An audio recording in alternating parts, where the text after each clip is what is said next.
Fed just cut 50 basis points. Now everybody is screaming up only. October's just a couple of days away, and historically, that's the most bullish month for Bitcoin. Now, if you survived this past 6 month chop, don't wet your pants and lose your head just yet. We want to consider both the bull case and the bear case.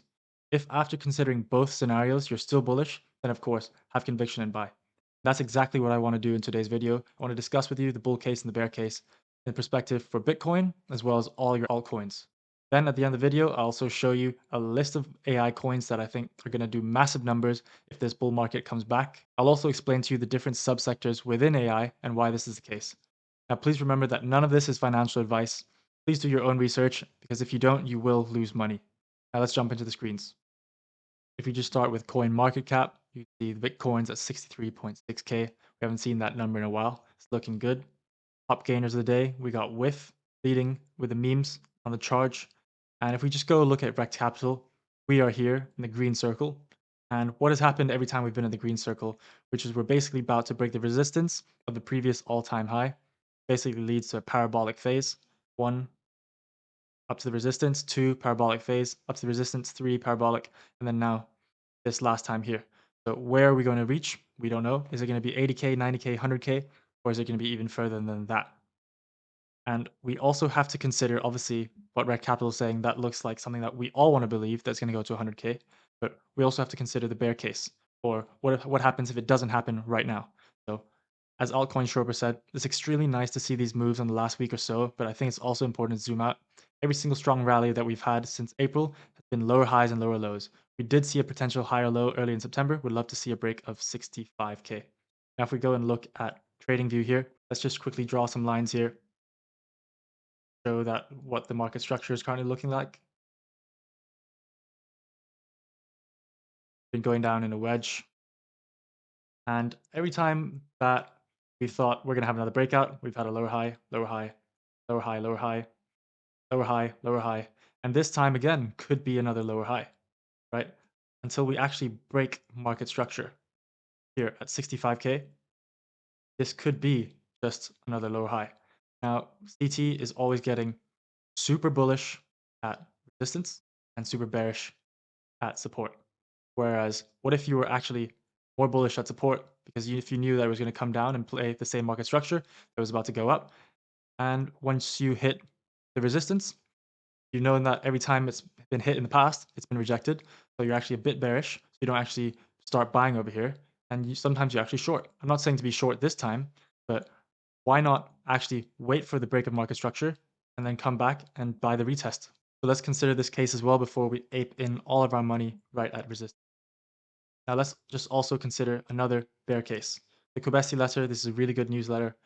The Fed has kicked off the interest rate cut cycle with 50 basis point rate cut. This is only the third time they've done it in the past history, and the previous two times the economy crashed.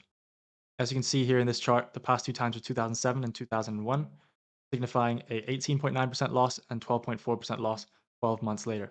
And it's not that rate cuts are bad for the economy. It's just that when they're done too aggressively within a short time period, they usually lead to a recession. Now, if you look over here, every time that has been done at least 200 basis points, which is 2%, it has led to a recession. And you can see here highlighted in the beige colors. Now, if we look at the CME watch tool data, so let's say September 2024, we're at 5.25. And in September 2025, we are targeting 2.75. So 5.25 minus 2.75 is going to be 2.5, so 250 basis points. And according to this graph, if it's more than 200 basis points probabilistically in the past, it will lead to a recession. Now, what Virtual Bacon, shout out to him, has actually pointed out is a discrepancy that CME here, this is a prediction market and what people think are going to happen. Based on news and events and what happens in the world, these predictions change over time. If you come back tomorrow and Jerome Powell has come out and said something else, this might change. Or let's say Trump is more likely to win the election, or Kamala is more likely to win the election, then these prediction markets will change as well. Now, discrepancy that has been pointed out by Virtual Bacon, that the Fed federal funds rate that they're targeting is actually 3.4% by the end of 2025. So that's not actually 12 months away. That's actually 15 months away. We're in September 2024, 3 months till 2025, and then another year, so 15 months.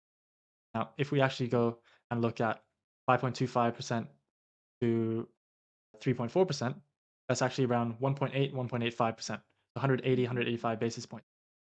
Now, according to this chart here, it's only when it's more than 200 basis points in 12 months. So now we're actually looking at between 150 basis points to 180 basis points over 15 months.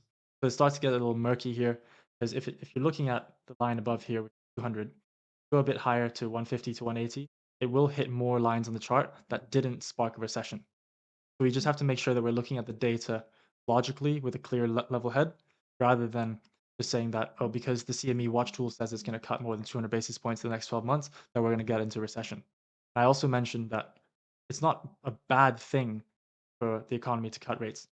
We do want the economy to cut rates because it makes lending cheaper, it increases the money supply, it encourages more business, and it just means that there's more liquidity in the market. And as liquidity increases in the market, so do asset prices.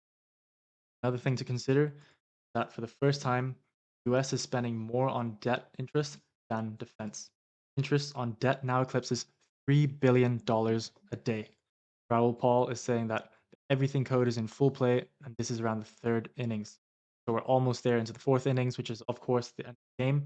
Bull market's about to go seriously big, and the last leg is always the strongest. And remember, markets lag global liquidity by 10 weeks. New China stimulus doesn't even appear on the chart yet, so this is prior to today's announcement, as well as the Fed funds rate cut. So as you can see, as global liquidity, which is the one in yellow, goes up or goes down, Bitcoin tracks it very similarly because it's a very reflexive asset based on liquidity in the market. It's a risk on asset. So of course, when there's more liquidity in the market, people flock to Bitcoin, goes up very quickly. But also at the same time, if global liquidity goes down, people also run away from these risk on assets very quickly and Bitcoin prices go down. So as you can see, it's tracking it very clearly. And as global liquidity goes up, the money printer goes back on, the interest rates come down, quantitative tightening turns into quantitative easing. Then, of course, asset prices, especially all the risk on assets like Bitcoin and all the altcoins beneath it, then start to skyrocket. We also have 16 billion being returned to creditors starting Q4 2024 for FTX. And this isn't 16 billion being returned to traditional finance people who blew up and got burned and are never coming back to crypto. People who are with FTX are likely to be crypto natives.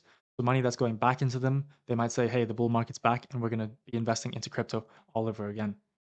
Now that we've discussed the macro case, let's actually discuss the AI crypto coins that are going to do massive numbers if this bull run continues. We all know that Nvidia was the golden poster child for the S&P and the Nasdaq index, and that when traditional finance people or new retail money flows into crypto, they're looking at your AI bags that already did a 10x. They're going to be comparing those market caps to the market cap of Nvidia, which is in the trillions. Very good for you because those market caps that have already gone up 10 times don't seem out of proportion or illogical to Nvidia, and therefore they're going to buy their bags off of you. In my mind, crypto AI is within three subsectors. First one, this draws properly, is going to be machine learning. Second one, privacy, and the third one is storage. Now there could be more than three. These are just the main. So machine learning is going to range from anything of the aggregation of big data for analytics, rendering of images and videos using AI. So giving it one picture and say, go create me a 3D model of this and turn it into a video and make them talk and also put a voice on it. Or it's also going to be the creation of bots that are going to be integrated into both Web2 apps like WhatsApp, Discord, and Web3 on chain. Privacy is all going to be about how do we keep all this information that we're feeding AI safe and confidential. Obviously, AI has access to the majority of data around the world, and it's only growing day by day. And then storage, if you're not one of the big tech companies like Google or Amazon, you don't have access to a storage center. How are you actually going to benefit or leverage the use of AI? Obviously, you can't because you don't have access billions of dollars to invest in a data center. So there are these AI companies that are coming to the market. They're basically bringing these storage solutions to the public at a smaller scale. Whether it be they invest in a data center themselves and they have 1,000 computers and they say, we already own these 1,000 computers, you can rent it off of us by paying a fee. Or other creative solutions saying that we'll create this company that 1,000 other people can put one computer in it each. And then we will rent those out to individuals and we will pay out those 1,000 individuals for being the suppliers of that computing power.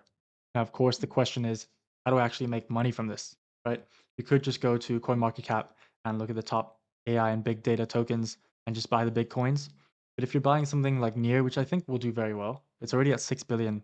If it's going to go to 12 billion, that's another 6 billion jump in market cap, and you're only going to double your money. Maybe a little further down, if you bought something like Echelon Prime, which is at 400 million, let's say it goes to 1.6 billion, which is a big jump as well, you 4x your money, right? But if you understood this whole mental model of what are the different types of coins that make up AI, how do they work, and why are they valuable, and why do people actually need them, then you'll actually understand how you can make money from smaller alts, right? So if you just took storage, for example, one of the biggest coins, Akash, is basically the Airbnb data centers. Instead of owning a data center, like I said, if you're not Google or Facebook or Amazon, you don't have billions of dollars to invest, you go to Akash. You just rent a small piece of their data center and only use it for the amount and only pay for the amount that you use it. So if you actually understood Akash, why it's valuable and is valued at 697 million, and that it was part of the storage aspect of AI, you could take that and look for other coins that do similar things to Akash that are at smaller market caps that you think could actually make it to the same level, right? So one example of that would be you go to GPU right now. GPU is valued at 72 million. And if you go to Node AI, they're allowing you to deploy nodes. So if I have a node and I have a computer, I can upload my computer to it as a source of a node, as a source of something to render images. If I have, let's say, a really good NVIDIA graphics card, and I can earn rent on it. And Node AI can obviously create a system where there's loads of people who have uploaded their computer. So they have an entire ecosystem of suppliers. And now they just need to find people who want it in demand, who don't have the money to build their own data centers. They're basically connecting those two markets together. How about for privacy? What sort of coins do we know that keep privacy in check? Got Ether, which is now anyone network, where you can actually just buy a hot piece of hardware that keeps your Wi-Fi safe and at the same time allows you to earn money while keeping your network safe. So it's very easy for people to understand, even if they're not part of crypto, because they have a piece of hardware that they can tangible. They can say, okay, this keeps my Wi-Fi network safe and I'm getting paid on it. Easy one. Another example here, we have skillful AI. Now, skillful AI, what allows you to do, if you're someone who's really good at creating a bot, you can actually create this bot, put it on the marketplace, and sell it and make money every time someone buys it. An example of this is a guy called Levels.io, and he creates AI solutions that can render real life looking images and videos. As you can see here, there's just an example of him replicating an image of a family on Mars. All this is done on AI, and Levels.io is best in the industry for it. He'll be able to put this on AI marketplace, and someone will go and buy it from him. So if you're really good at creating any tool based around AI, it doesn't have to be around images or video rendering. That's just one example. You can make money off this. Skillful AI is going to be a marketplace for this. They're also going to integrate it through the use of NFT. Another one is Neural AI. I believe that gaming crypto and AI is going to be absolutely massive, as well as memes. Those are basically my three big plays. And Neural AI is a combination between gaming and AI. The same way I said just now, Levels.io is able to create an app that helps render images that they would make a lot of money. Well, Go Neural AI basically said, come here, upload an image of what you want, which is just this 2D image of a hat, and we'll generate a 3D model for you. You can download the files and just use them. And what do you get? You get a 3D rendered file that you can use in games. When did I bring this to you? I made a video 5th of April 2024, which is what, 5 months ago, about neural AI here. So video games. So you could go in going through and let's say, you could type in ChatGPT 4 and say, create a slick bulletproof shoe for my cyberpunk game.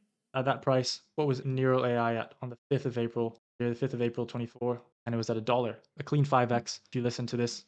And then a lot of people will also be listening to Alex Becker. Alex Becker's actually called out neural AI And twice in another two one that videos. just came in the market that I think is going to be one of the gems up there along with Destra is Neural AI.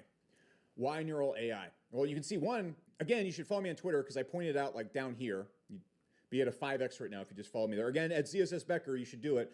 But this thing ties into gaming and AI. And it provides all the assets and content for games via AI. And so it ties into both these worlds that I think are going to be super duper high. When you combine both these together, they're just going to take off. There's so many other things neural AI does besides that, but that's the key narrative that I'm betting behind right here. Becker's on it 28th of July. I'm glad to hear that he's on it. And he also posted about it again 22nd of If you want a September. good combination of AI and gaming, I think is going to be really hype as well. Neural AI combines gaming, AI together. Very good. Wow. Very good, very good. Exactly. You should get neural AI. I think that's one of the top plays with gaming and AI. And then if we want to cover some other ones that I already covered, we got AOXO, anyone, NetMind here.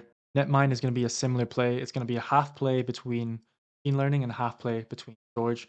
And the reason why that is in rent a virtual machine, so similar to a cache, Destra, you're able to just rent for what you need. And at the same time, it's also used for machine learning because you need to have extra computational power to create something like Levels IO did. Now, as I mentioned earlier, I'm not saying to go and buy all of these coins that I just spoke about. Obviously, the Fed just cut 50 basis points only a few days ago, and the markets have been really green since. You don't always want to be chasing green days. You might want to chase for a red day. Now, going back to what I showed you earlier on the charts for Bitcoin, right now we're sitting at just at resistance. We might know we might get rejected. Who knows? So why not wait for the confirmation, the breakout of the past order block at 65K, and you can buy the retest go up right now. Could also just sit around and buy Bitcoin, ETH, Solana, and only once we even break all-time highs at the previous like 73K, then you can go really risk on by going to the smaller alts. You know that if we do go back down again, the ones that are going to hold strong are going to be Bitcoin, ETH, Solana. All the other alts, which are more risk on assets, are going to bleed way more if we get rejected here and go back down to test these lows. So if you really do want to buy right now, just start to ladder in small amounts. Maybe just buy Bitcoin, ETH, Solana, and then on that retest, you could turn and switch your assets into the lower risk to the higher risk ones. Sorry, or maybe even add more money. But right now, just hold the line. Don't make any rash decisions yet. Obviously, CT always gets as bullish as possible at resistance when actually based on the previous times, we've been rejected every single time. So wait for that confirmation to go up. And that's my plan right now. So I'll see you in the next video.